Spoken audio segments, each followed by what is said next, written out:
Saya tahu ini pahit dan saya tahu ini kasar, tapi mungkin bisa bikin manusia itu sadar bahwa pada akhirnya tidak ada orang yang akan nolongin kita. Tidak ada yang tertarik sama cerita kita, tidak ada yang tertarik sama proses kita, mencapai mimpi-mimpi kita. Tidak ada orang yang benar-benar peduli sama kita. Mau kita stres, mau kita kecewa, mau kita sedih, terus bilang hidup kayak gini amat. Dunia tidak akan peduli sama kita. Kita bukan satu-satunya manusia yang punya masalah. Kita tidak spesial itu kok. Kita cuma partikel kecil yang ada di alam semesta ini. Karena gini, setiap manusia pada akhirnya akan memiliki keputusan untuk dirinya sendiri. Tapi yang harus kita ingat, ada konsekuensinya setelah itu. Jadi kalau kita mau pilih A silahkan pilih A, mau pilih B silahkan pilih B, tapi ingat setiap pilihan ada konsekuensinya, dan saat menjalani konsekuensinya kita harus terima. Assalamualaikum warahmatullahi wabarakatuh. Video ini saya buat untuk ujian praktek dalam membuat storytelling, dan saya akan menceritakan perjuangan Kiai Haji Ahmad Dahlan ketika mendirikan Muhammadiyah yang pantang menyerah dalam menghadapi rintangan yang dialami olehnya, yang mana bisa kita contoh sebagai pelajar dalam menekuni apa yang kita inginkan agar bisa tercapai. Seperti apa kisahnya? Tonton video ini sampai selesai. Let's go.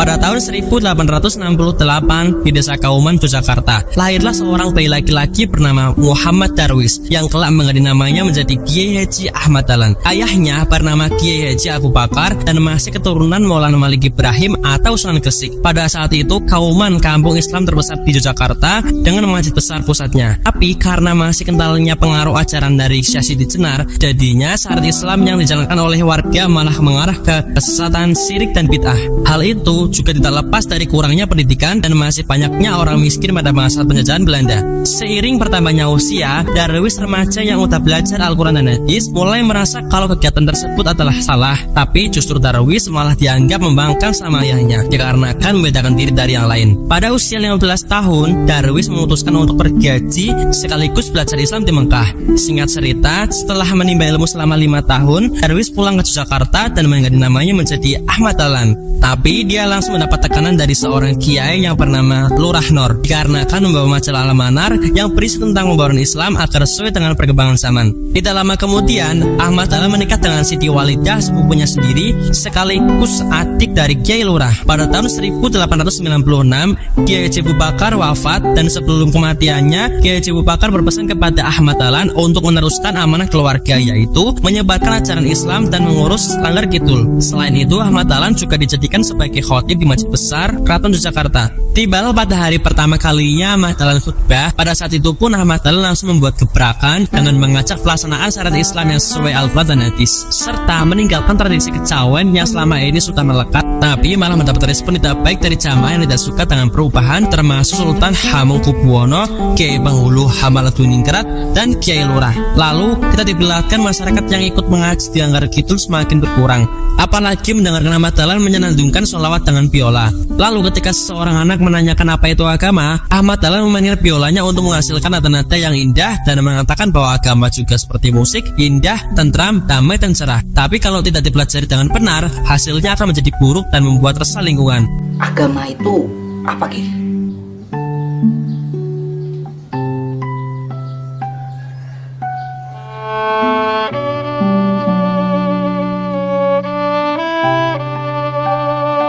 Apa yang kalian rasakan? Sepertinya semua permasalahan tuh rasa hilang, Ki. Itulah agama. Kalau kita tidak mempelajarinya dengan benar, itu akan membuat resah lingkungan kita. Dan selama Kiai mengajar dan diam-diam Kiai Lurah memperhatikannya. Suatu hari Ahmad Dahlan lagi berada di daerah Bantul dan menyadari kalau masjid di sana arah kiblatnya bukan ke Ka'bah melainkan ke benua Afrika. Lalu karena penasaran, Ahmad Dahlan juga mengunjungi daerah lain, dan ternyata masjid-masjid di sana kiblatnya juga salah, termasuk masjid besar. Nah, ini disesuaikan dengan jalan ini biar kalau dilihat itu enak di mata, dipandang, demes. Oleh karena itu, Ahmad Dahlan mengunggulkan para sesepuh masjid besar untuk memusyawarahkan perbaikan ke arah kiblat. Tapi dia malah mendapatkan penolakan dari kiai sepuh yang tidak percaya dengan teori Ahmad Dahlan. Bahkan ketika ditujukan pada dunia, mereka tetap menolaknya. Katanya karena pada tersebut dibuat oleh orang non-muslim. Setelah itu setiap kali sholat berjamaah di masjid besar, Ahmad Dahlan dan keempat muridnya selalu memiringkan arah kiblatnya. Dan pada malam harinya beberapa pemuda membuat garis arah kiblat yang benar di masjid besar. Hal itu pun membuat marah Kiai Penghulu yang menuduh keempat murid Ahmad Dahlan sebagai pelakunya. Tapi ternyata keponakannya sendiri yang membetulkan arah kiblat karena percaya dengan Ahmad Dahlan. Lalu ketika masuk pada bulan Ramadan 1890, semakin banyak jamaah yang memilih beribadah di Langgar Kidul yang arah kiblatnya sudah diperbaiki. Akibatnya Kiai Penghulu menjadi marah karena jamaah di masjid besar menurun dan mengirimkan surat yang berisi perintah untuk menutup Langgar Kidul, tapi langsung ditolak oleh Ahmad Dahlan. Mendapat penolakan, Kiai Penghulu langsung mengarahkan warga desa demi harga diri masjid besar untuk merobohkan Langgar Kidul secara paksa dan mengecap Ahmad Dahlan sebagai orang kafir. Tapi upaya warga desa mendapat perlawanan dari murid-murid Ahmad Dahlan yang lagi mengaji, walaupun pada akhirnya Langgar Kidul ambruk juga. Dan di saat yang sama, Ahmad Dahlan lagi pergi ke rumah mertuanya untuk berbagi pikiran. Sampai pas pulang begitu sedih karena Langgar Kidul sudah roboh. Besoknya Ahmad Dahlan berniat pindah ke kota lain, tapi dicegah oleh kakaknya yang berjanji akan membangun kembali Langgar Kidul karena masih banyak warga yang mendukungnya dan butuh kepemimpinannya. Akhirnya Ahmad Dahlan pun luluh dan dengan bantuan dana dari keluarganya, Langgar Kidul bisa berdiri lagi. Lalu pada tahun 1903 Ahmad Dahlan pergi ke haji untuk kedua kalinya dan menetap di sana selama 2 tahun. Singkat cerita, pada tahun 1907 Dr. Wahidin Soedirosido menggagas membutuhkan organisasi Budi Utomo untuk melawan Belanda. Hal itu sampai ke telinga Kiai Ahmad Dahlan. Di sisi lain, di satu organisasi yang bertujuan untuk mencerdaskan kehidupan bangsa Indonesia terbentuk, Kiai Ahmad Dahlan pun mengunjungi Dr. Wahidin untuk ikut bergabung di dalamnya. Tapi semenjak sibuk ngurusin Budi Utomo, Kiai Ahmad Dahlan menjadi jarang mengajar di Langgar, dan akibatnya banyak anak-anak yang bolos ngaji karena tidak mau diajar oleh Sutja, muridnya Kiai Ahmad Dahlan. Oh ya, tadi pagi Kiai pesan kalau mengajian sore ini biar Suci yang ngajar. Sampaikan ya. Iya. Cah, yuk ngaji. Ini di. Orang rawuh, aku yang ngajar. Yo, ngaji yuk. Balik.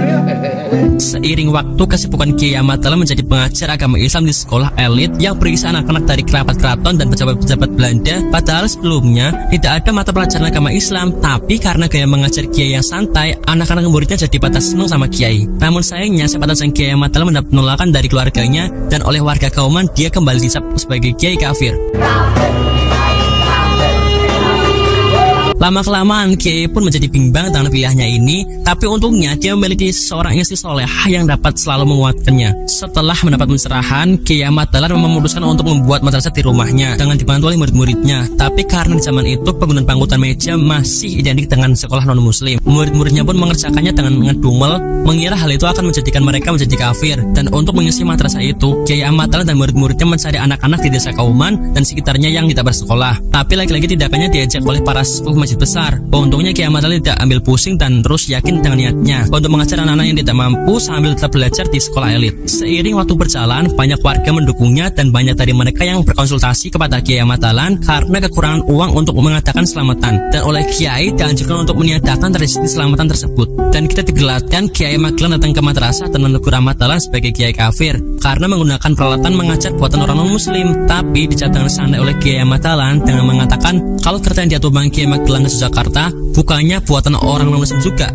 dan kata lain orang Islam tidak bisa dicap kafir hanya karena menggunakan barang buatan orang non-muslim. Singkat cerita, akibat nasihat yang diberikan oleh Kiai Ahmad Dahlan kepada warga desa untuk menghilangkan kebiasaan pengajian yasinan dan tahlilan untuk orang yang sudah meninggal, serta kegiatan-kegiatan keagamaan yang tentunya di dalam Al-Quran dan hadis. Kiai Ahmad Dahlan pun disidang kembali oleh para kiai sepuh masjid besar, tapi dengan berbekal dalil Al-Quran dan hadis, Kiai Ahmad Dahlan pun bisa melewatinya dengan mudah. Setelah itu para murid setianya semakin yakin dengan bimbingan Kiai Ahmad Dahlan selama ini. Walaupun acaranya saat itu dianggap asing, tapi mereka tetap percaya. Dengan semakin luasnya kegiatan sosial mereka dan dibarengi dengan tanggapan positif dari masyarakat, Kiai Ahmad Dahlan pun berniat ingin membentuk sebuah organisasi. Akhirnya dengan dibantu pengurus Budi Utomo dan keempat muridnya, Kiai Ahmad Dahlan bisa merumuskan pendirian Muhammadiyah yang memiliki arti pengikut Kanjeng Nabi Muhammad SAW, dan tujuan utamanya untuk membantu masyarakat, bukan untuk kepentingan pribadi. Proposal pendirian Muhammadiyah disambut dengan positif oleh Sri Sultan dengan catatan ajarannya jangan sampai membuat perselisihan di tengah masyarakat. Sedangkan tanggapan berbeda datang dari Kiai Penghulu dan para sepuh masjid besar yang takut kedudukan mereka sebagai pemimpin Islam di Keraton Jakarta akan digas oleh Kiai Ahmad Dahlan dan menolak proposalnya. Dan setelah itu kerusuhan kembali terjadi di desa Kauman yang didalangi oleh Kiai Penghulu dalam menghalangi berdirinya Muhammadiyah. Sampai-sampai para pengikut Kiai Ahmad Dahlan diteror oleh warga desa dan keluarganya mereka sendiri. Lalu kita diperlihatkan Kiai Lurah berusaha untuk meyakinkan Kiai Ahmad Dahlan agar memikirkan lagi rencana itu demi keutuhan keluarga mereka dan tidak terulang lagi tragedi sebelumnya. Tapi bagi Kiai Ahmad Dahlan, bukan dialah yang berusaha mengorbankan keluarga, Malahan dia selalu menghormati perbedaan pendapat dengan orang lain dan tidak pernah mempermasalahkannya. Melihat tekad kuat Kiai Haji Ahmad Dahlan, Kiai Lurah pun berharap semoga apa yang dilakukan adik iparnya itu adalah hal yang benar dan memberitahu kalau dia tidak pernah membenci Kiai Haji Ahmad Dahlan. Kemudian di saat Kiai Haji Ahmad Dahlan sedang mengajar ngaji, seorang bapak datang menjemput anaknya dengan marah-marah karena tidak suka anaknya diajar ngaji oleh Kiai. Padahal anak itu maunya ngaji di situ. Pertikaian itu sampai juga di telinga Sri Sultan yang langsung memerintahkan ajudannya untuk menemui Kiai Penghulu. Dan setelah dijelaskan bahwa proposal organisasi Muhammadiyah bukanlah untuk menjadi pemimpin Islam di Karawaci Jakarta, apalagi mendapat kedudukan Kiai Penghulu, barulah Kiai Penghulu tersadar akan kekeliruannya selama ini dan sangat menyesalinya. Setelah menyadari kesalahannya, dengan berjiwa besar Kiai Penghulu mendatangi Kiai Haji Ahmad Dahlan untuk berdamai dan saling bergandengan tangan dalam menjaga kewibawaan agama Islam sesuai keyakinan mereka masing-masing karena kebenaran hanyalah milik Allah Subhanahu wa taala.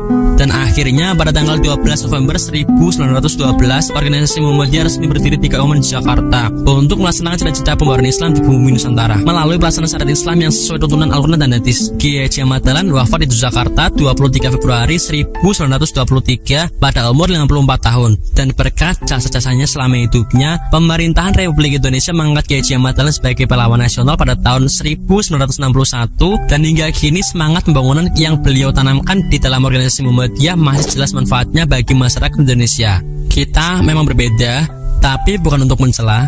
Kita memang tak sama, tapi bukan yang paling sempurna.